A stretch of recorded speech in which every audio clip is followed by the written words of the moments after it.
The images are almost unbearably distressing. Collapsed buildings, which are the main reason for the catastrophic loss of life resulting from this earthquake.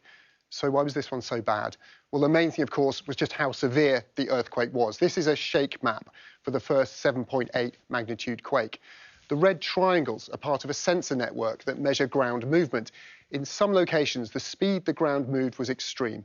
Here in Hajilar, ground acceleration from the quake was approaching 8 meters per second. In Kurikan, it was well above 7 meters a second. Now, these measurements are preliminary, but Sky News understands that in some areas they exceeded levels expected in Turkey's earthquake design codes.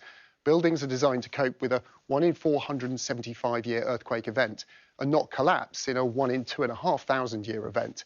Yet the shaking appears to have exceeded the upper limit of what would have been expected every 2,500 years. Even a very well designed and well executed building would have suffered, would have been challenged. But again, this doesn't rule out that the building stock that we are seeing basically collapsing was free of defects and problems. Previous earthquakes in Turkey have highlighted those problems, both the age but also quality of newer building construction. The city of Gaziantep experienced considerably less intense shaking, yet buildings still failed, sometimes catastrophically, and these risks were known. Last year, a team of Turkish seismologists studied the city of Gaziantep.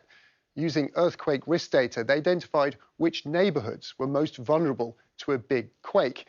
Those in the darkest colours in this map were where they forecast 50 to 60% of the buildings to suffer damage, generally the areas with the oldest or poorest quality buildings.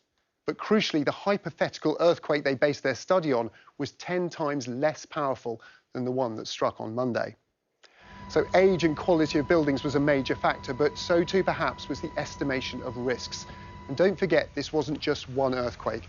A huge magnitude 7.5 aftershock toppled buildings that survived the initial quake and damaged others beyond repair. Even these structures that remain standing may now be uninhabitable, a colossal challenge for authorities already dealing with at least tens of